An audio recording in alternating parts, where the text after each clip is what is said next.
teenaged private eye. Trust me, I know how dumb that sounds. Ah, high school. That cherished time period where the only worry in your life is getting good grades, impressing your friends, and forming an alliance with the local motorcycle gang to solve the mystery of your best friend's murder.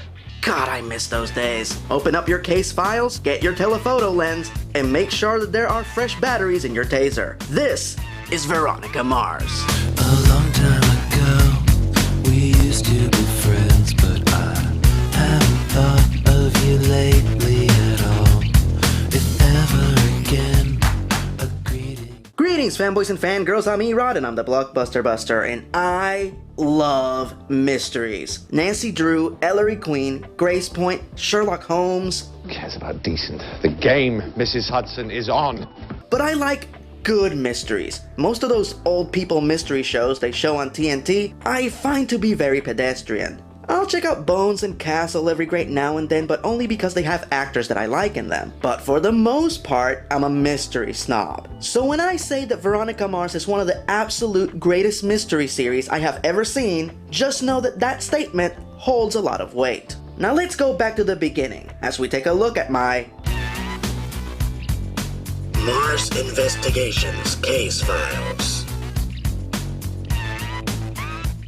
Initially, when Veronica Mars started on UPN, I avoided it like the plague. As very much like Firefly, the advertisements for Veronica Mars were pretty terrible and misleading. Nowhere close to being as terrible as the Firefly ads, but bad nonetheless. The show just sounded like a cheap knockoff of Nancy Drew, but with a modern teeny bopper twist. My name is Carson Drew, and this is my assistant, Nancy.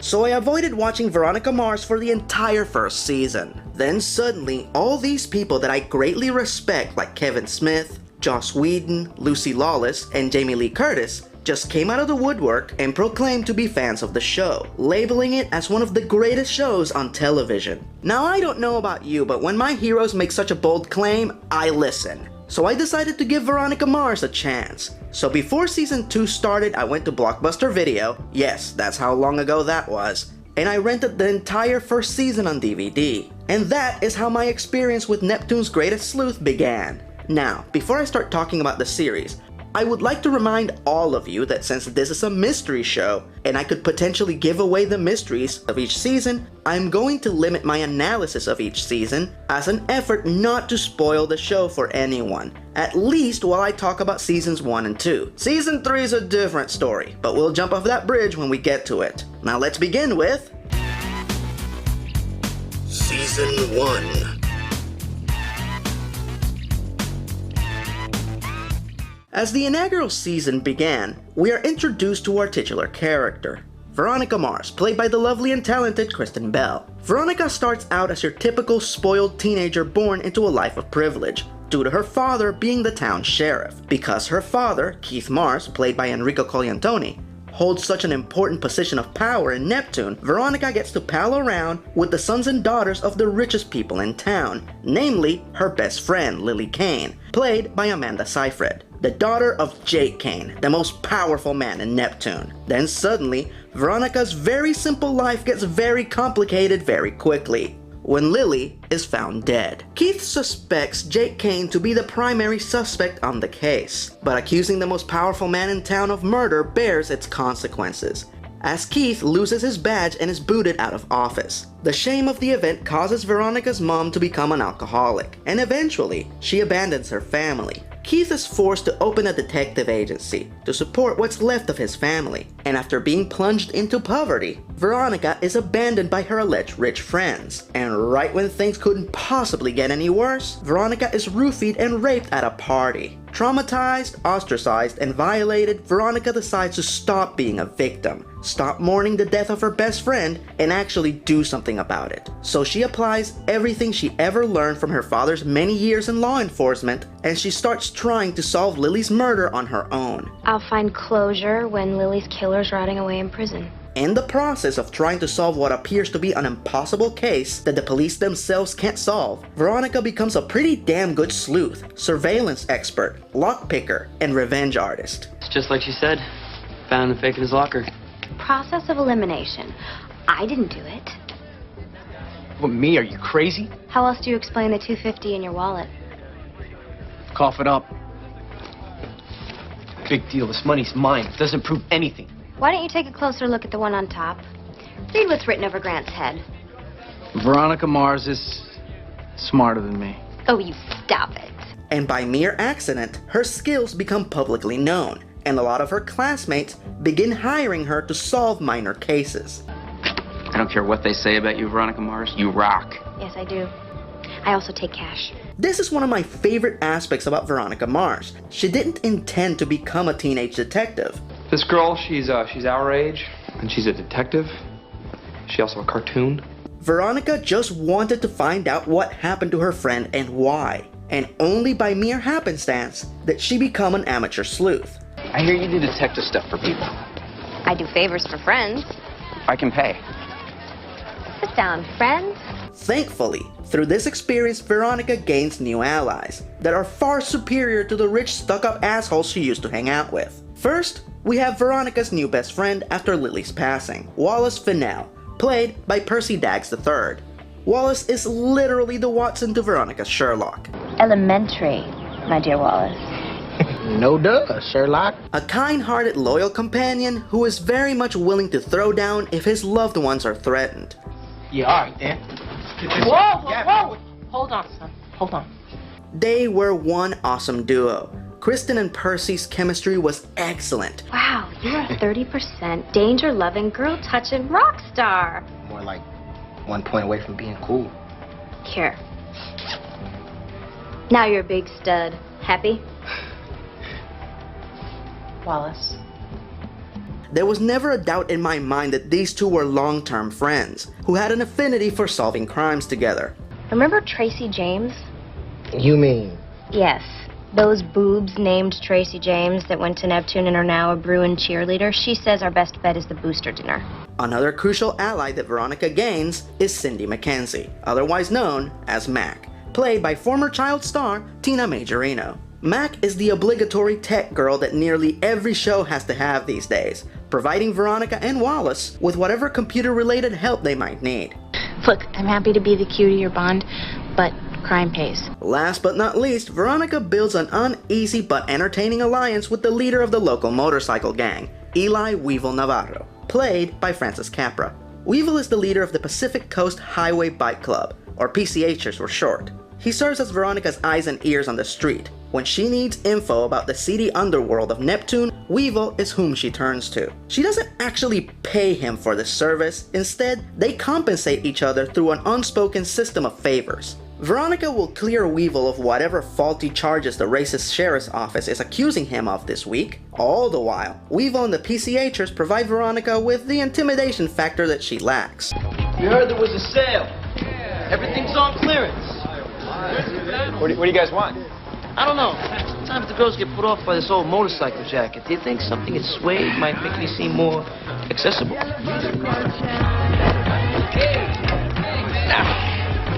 Could you please not do that? Yo, Doug. Looks like the new Prada line came in. Guys! Remember, no white after Labor Day. Nathan, did you happen to find that journal? When Veronica begins investigating Lily's murder, one of her main suspects is Lily's psychotic ex-boyfriend, Logan Eccles, played by Jason Doring. At first, Logan is one of Veronica's recurring adversaries. Wow, you suck at this Nancy Drew stuff. You should get a new hobby. My day is complete. Veronica Mars has accused me of evil. Logan appears to be the biggest self-destructive jackass imaginable, constantly wrecking his own life for what seems like no apparent reason, which makes him one of the most likely culprits for Lily's murder. But upon further investigation, Veronica sees that Logan is a victim of circumstance. He comes from a rich but neglectful family. He's known very little affection in his life. And then, on top of all that, Lily, his girlfriend, the only girl he ever loved, is murdered. So being a reckless asshole is pretty understandable. Veronica develops some sympathy for him and even helps him look for his mom when she goes missing. In the process of this, Logan becomes another unlikely ally. You know, I'm not sure, but I think when they start shipping your girlfriends off, you're officially a bad boy. every now and then helping Veronica out of an occasional jam. And then, suddenly... You okay? Mm-hmm.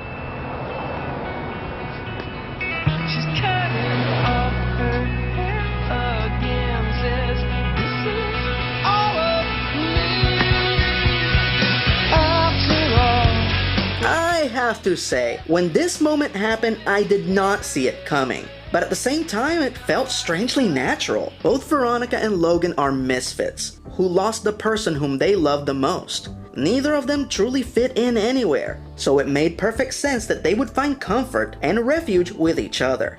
Yup, I tuned in for the mystery, but I stuck around for the soap opera stuff. Their rocky relationship goes on to become the most enduring subplot of the series. But I'll talk more about that later, as I don't want to go any further in this video without mentioning my favorite relationship in the series, which is of course between Veronica and her dad, Keith. Tough day?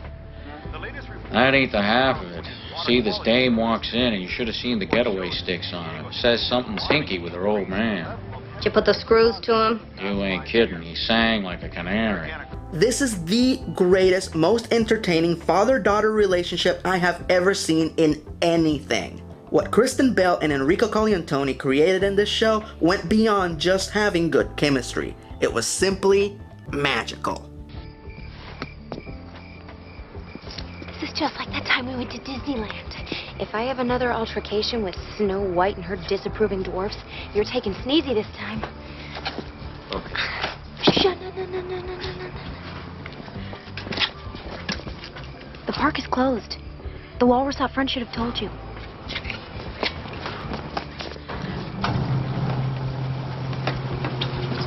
Honey, stealthy, remember? Right. Sorry. Keith is never condescending towards Veronica. He always treats her like the genius-level super sleuth that she is, but at the same time, he never encourages her to get into dangerous situations. Veronica just has a knack for getting into those on her own. Don't forget, you're a high school girl. Do some high school girl things now and then. Relax, Dad. I'm cutting pictures of Ashton out of Teen People as we speak. They're always taking friendly jabs at each other, and the humor never feels forced. How was your date? Oh, you know. Lousy conversation, but the sex was fantastic. That's not funny. I don't know. I'm pretty sure it was. And even when they do butt heads, you never lose the sense that it's because they love each other and they want what's best. After you see them together, you have no doubt where Veronica got her amazing skills and razor-sharp wit from. That charm of yours is learned behavior. That's genetics, baby! Interestingly enough, in spite of having so many great characters to choose from, most fans, when asked who their favorite character is, respond the same way. Dick. Dick. Dick. Dick.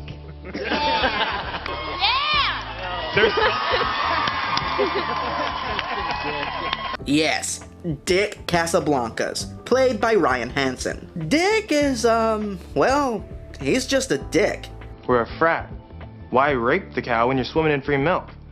He started out as an extra with one line. Logan. Pretty good. He went on to become one of the most popular recurring characters on the show, an occurrence that defies explanation. Oh no, honey. Bad set. Don't make Daddy hose you down. You're not real complicated, are you, Dick? Try not to be. So as I stated before, I can't really delve too deeply into the mystery of Season 1 without spoiling it, so I'll refrain from doing so. Now prepare yourselves, cause I'm about to use that word that I've only used twice before. Veronica Mars Season 1 is perfect. This season represents one of the greatest murder mystery stories I have ever seen. One which clearly presents the solution to you openly, over and over again, and you still won't see it coming. If you never see anything else Veronica Mars related, watch Season 1. I highly recommend it.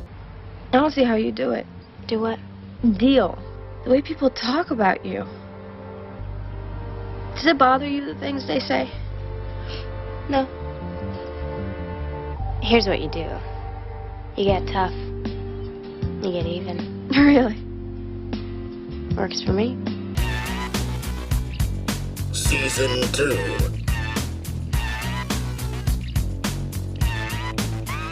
The second outing of the series is nowhere close to being as good as the first one, but it's still a worthy sequel. This time around, Veronica is faced with yet another impossible mystery, as a school bus that she was supposed to be on is rigged with explosives and sent plummeting off a cliff, killing the driver, a teacher, and 5 of her classmates. Was Veronica the intended target, or was the killer trying to eliminate one of the people on the bus?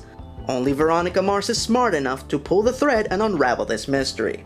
Some welcome additions to the cast include Steve Guttenberg as the mayor of Neptune, Woody Goodman. Beth, get some guys from the newspaper over here. Me with a high school kid, good PR. Lord knows I can use some.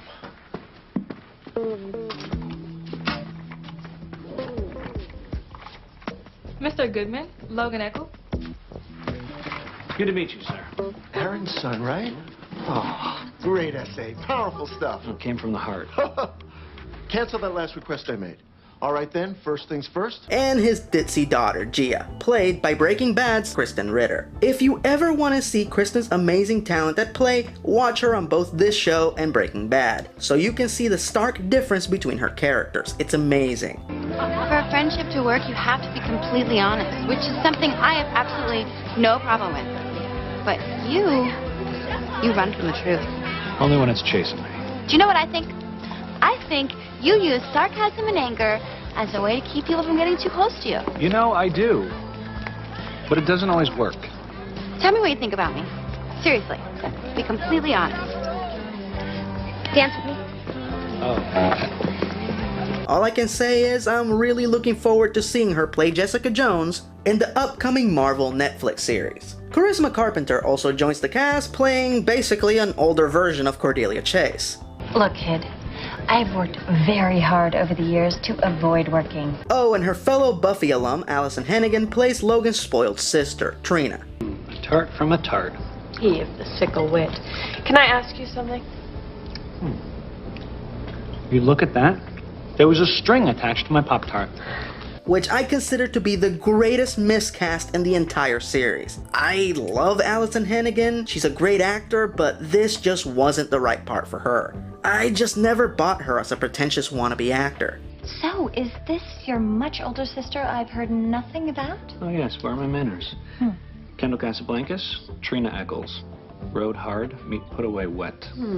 I'm guessing she's the wet one.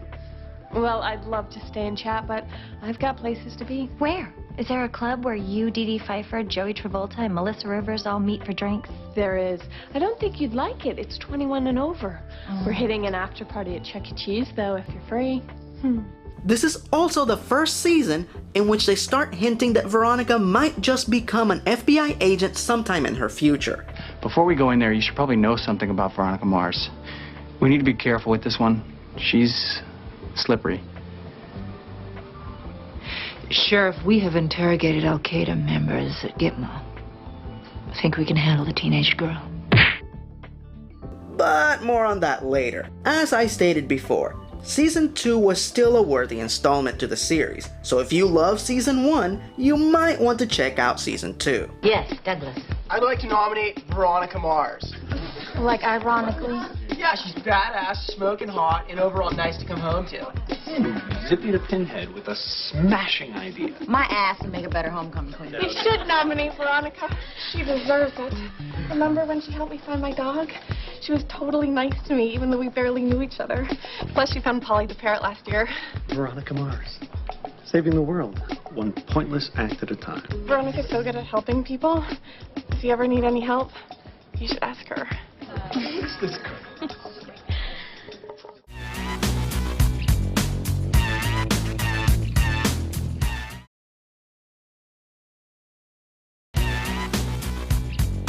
Season 3. Look, I'm gonna go ahead and say this ahead of time so there are no misconceptions here. Season 3 sucks hard. If Season 1 and 2 won gold and silver medals, Season 3 wouldn't even be allowed to compete for those medals. Apparently, one of the contributing factors to the lackluster quality of this season was that after UPN changed to the CW and the network was under new management, Rob Thomas, the creator of Veronica Mars, was told outright that season 3 would be the last season and that the show would definitely not be renewed next year. Apparently, this made Rob decide to purposely end the show in an anticlimax. Personally, I would have used the knowledge of my show not being renewed to give it a proper ending, but that's just me. There are 2 mysteries this season, and neither of them were up to the standard of the first 2 seasons. The first was actually established in the most awkward and uncomfortable episode of season 2, The Rapes of Graf. Yes, that's the actual title of the episode. In it, Veronica and Wallace are taking a tour of Hearst College, being led by Michael Cera. Anyway, during said tour, Veronica runs into a former boyfriend, Troy Vandergraff, who is suddenly accused of being a serial rapist, who stalks the often drunk and disoriented female students of the campus and then shaves their heads after taking advantage of them. Veronica clears Troy of all rape charges and then walks away, leaving the serial rapist on the loose. Wait, what? Several months later, in season 3, Veronica becomes a student at Hearst. Why exactly she would attend a school that has a serial rapist is beyond me, but point is, this, my friends, is when Veronica decides to take the case. A case that none of the authorities seem to be doing anything about. This could have potentially been a great story, as Veronica, being a rape victim herself, could have gained a great deal of closure by solving this one and saving any future victims. But said closure is bittersweet. Now, I'm about to give away the solutions to both mysteries this season, cause frankly, I don't feel they're worth keeping a secret. So if you wish to see season 3 and experience that disappointment firsthand, you might want to stop the video here. You were warned. So, the rapes start to occur more frequently, and a lot of the evidence doesn't make any sense. Why? Because the sorority house inhabited by angry feminists tampered with the case by creating fake rapes that would implicate members of the rowdy frat house they don't like. Just in case you didn't catch that the first time, feminists tampered with a serial rape case just so they could get some students they didn't like expelled. I'm not making this up. Fake a rape, right?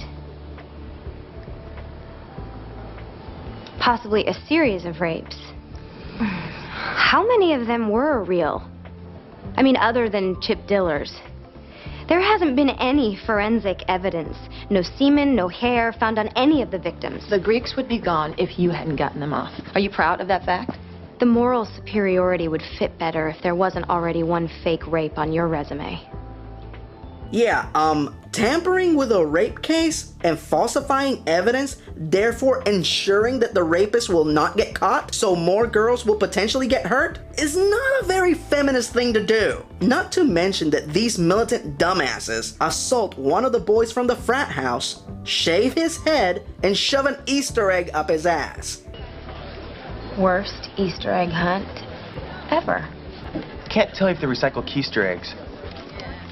Yeah, that's nothing like rape. You guys are so much better than those evil raping men you're always preaching about. God, I hate these characters. They are just a bunch of unpleasant, misguided hypocrites who just make feminists look bad. So who did commit the few actual rapes that did occur? Just 2 regular college guys. Not even smart ones. Just a couple of idiots who figured out that it's easy to find unconscious girls on nights that the frats are having parties. Yes, these are the geniuses that eluded the authorities for months. It takes Veronica 9 episodes to solve this, when the Veronica Mars from the first 2 seasons could have solved this in 1. The fact that they dragged on this unpleasant storyline for as long as they did, only to give us such a crappy solution, is annoying and insulting. And then, right after the raping masterminds were apprehended, a second mystery is tacked on to the season. The dean of Hearst College, played by Ed Begley Jr., is murdered. My God, this college is violent. Neptune High. What do you think so far? It actually does sit on a hell mountain. So, who killed the dean? Well, when Veronica first gets to Hearst, there's this really creepy, pretentious teacher's aide with a serial killer wall. Crazy ass murderer wall. Who will stab anyone in the back just to get ahead? Well, it turns out, that is not a metaphor. That's it. This no-name little weasel first made it look like a suicide and then framed the criminology professor using a method that he plagiarized from one of Veronica's school assignments. This unoriginal little twerp fooled the authorities, Keith and Veronica for 6 episodes. Again, Veronica, and every other mystery show for that matter, could have solved this in 1. The rest of the season is one fruitless disappointment after the other. Keith becomes sheriff again for just a few episodes and then loses the position again. Weevil becomes the janitor. Yup, he went from motorcycle badass to janitor. And of course, Veronica dumps Logan and starts dating Piz.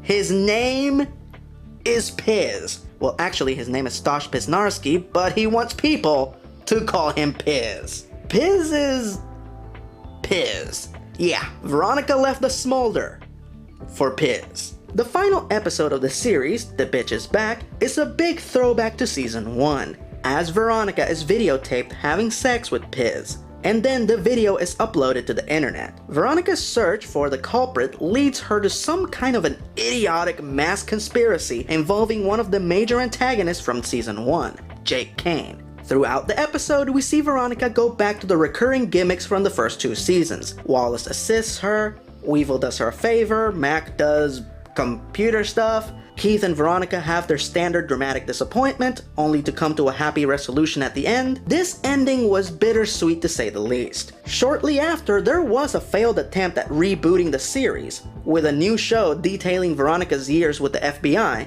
but this was such a magnificent failure that not even the creators count it as canon. By the way, I didn't know the FBI was looking into the Bonnie DeVille case. I'm not with the FBI. Are you sure? I could have sworn that I heard somewhere that you were with the FBI. Another life, maybe. At the end of season 3, we watch our favorite sleuth depressingly walk away in the rain in what we thought was the last time we would ever see her. All I have to say is, thank God it wasn't. Veronica Mars, the movie.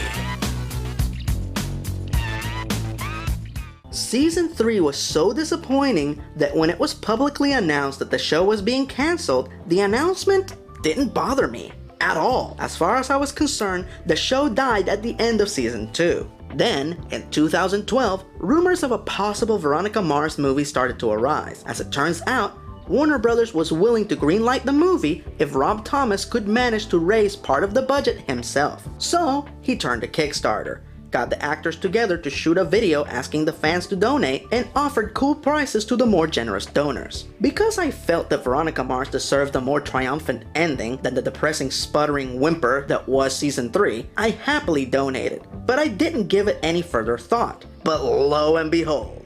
So, when this clicks over, we are a green-lit movie. We are making this movie. Oh, look at that. Yes! 2 million! We are greenlit. I didn't know if it would be sustainable and we would reach our goal, but it was sustainable. You guys left a shack-sized footprint on Kickstarter with Veronica Mars' name right in the middle of it. If it wasn't for you guys, Veronica Mars, the movie, would never be happening. And I love Kickstarter, and I love all 91,000 of you for actually making this happen. So excited, man, to bring you guys the best movie possible and to see everyone again. I'm just excited to be De Casablancas again and just celebrating the movie. I'm excited too, man. Nice! As cool as it was for one of my favorite shows to experience such a triumph, I still didn't give it much thought after that. Plenty of movies get greenlit, and they still don't get made. Later the following year, Warner Brothers and Rob Thomas started releasing all this behind-the-scenes material and announcements reassuring us that Veronica Mars the movie was being made. Later that year, Veronica Mars had a panel at Comic-Con, and of course, a great trailer was eventually released on the internet. But as promising as all of this was, I still wasn't excited about the movie. The underwhelming nature of season 3 was still lingering in the back of my head. I went to see the movie the day it premiered with zero expectations. I just wanted to support the show that I was once so fond of. So I saw the movie and it was good. I mean, it was really good. In fact, right up there with Captain America the Winter Soldier, Guardians of the Galaxy, Snowpiercer, and How to Train Your Dragon Part 2, this is one of the best movies I've seen this year. My only small complaint is that I wish that Wallace and Veronica would have worked together a little more. But like I said, that's just a minor complaint. That doesn't influence the overall quality of the movie. So, before I go any further, let's jump right into the plot.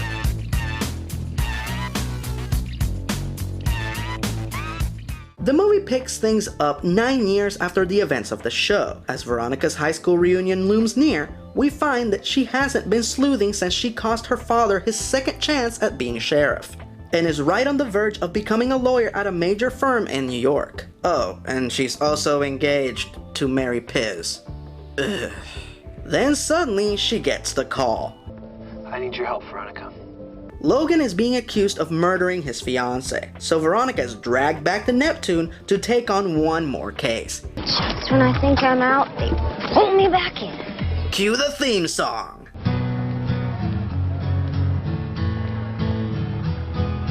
Long time ago, we used to be friends, but I haven't thought of you lately at all.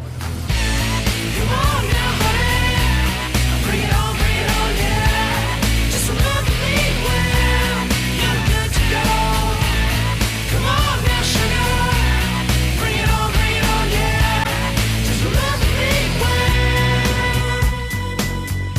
when. Watching this movie was an absolute delight. There wasn't a lot of people in the movie theater, but I could tell that the people who were there were fans. We all laughed at all the inside jokes from the show, and we all cheered when our favorite recurring characters showed up. Deputy Sachs. Hi, my name is Brandon Hillock, and I am here to confirm, did you guys really take out the Deputy Sachs nude scene? Because you're going to lose a lot of fans. I'm just going to say right now. Deputy Sachs, people. Deputy Sachs, right there.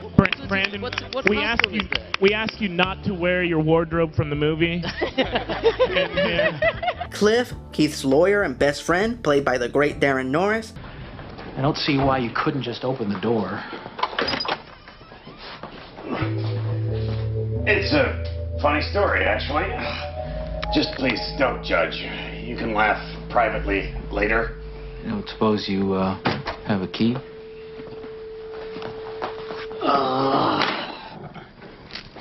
So, can I ask you a question?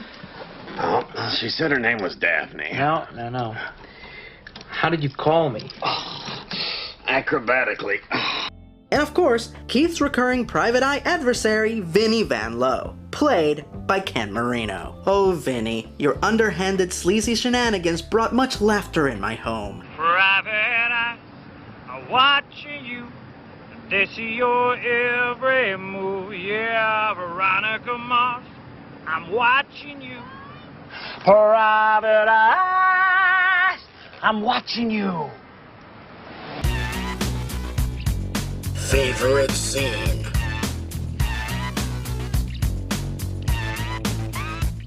Now, I can't actually reveal my favorite scene as it would give away details of the mystery, so here are the runner-ups. First, when Veronica uses the exact same trick she used on Sheriff Lamb's brother on the series to coerce him to give up evidence. You have a call on line 1. Martina Vasquez? Channel 9's Martina Vasquez? Martina Vasquez. Martina Vasquez, the hottie from Channel 9. This is Sheriff Dan Lamb. Got a minute, Sheriff? Nothing but time for you, Miss Martina Vasquez. Well, I am here to help in absolutely any way that I can.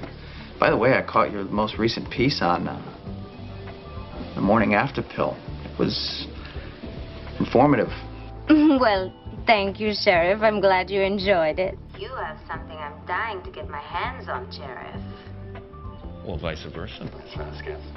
Yeah, if you'd like, I can keep you in the loop with this sort of stuff. Hello? Dad, I'm on the phone. Oh, sorry, honey. Let me know when you're off. Sheriff, you were saying you'd be able to keep me in the loop? Where'd you get these official police photos? Maybe she's friends with Martina Vasquez? And my second runner-up is when Veronica confronts her high school rival, Madison Sinclair. Veronica! You must be so proud. Just because you were an unpopular bitch, you had to ruin it for everybody else. I'd stop there. Oh, would you? What are you gonna do? Use your stun gun on me? Don't you think that's gotten a bit old? Original enough for ya? I love that girl. Favorite line. The show might be over, but the wit is still there. Okay, smart guy. Which one of these goes over better? Dad, I'm marrying a lawyer. Or Dad, I'm marrying a private dick. Okay, no one says dick anymore. In case it slipped your mind, Piz is the one without the baggage. I want to ask you about the night Susan Knight died. Of course you do. It's a party. But once again, my favorite line is connected to Veronica's constant clashing with Madison. Really? This look of disdain isn't ringing any bells? Let me try looking like I think you're an asshole. Favorite character. It's hard to pick, as the characters of Veronica Mars are great, except for Piz. Hello, Chip, Dick, faceless Star Trek crew members.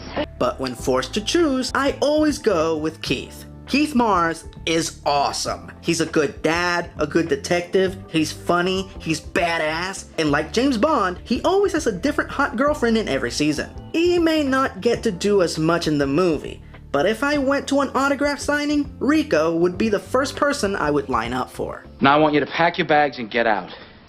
You're never to bother Mrs. Fennell again. You don't talk to her. You don't drop by. You never lived here, right? Right! Right.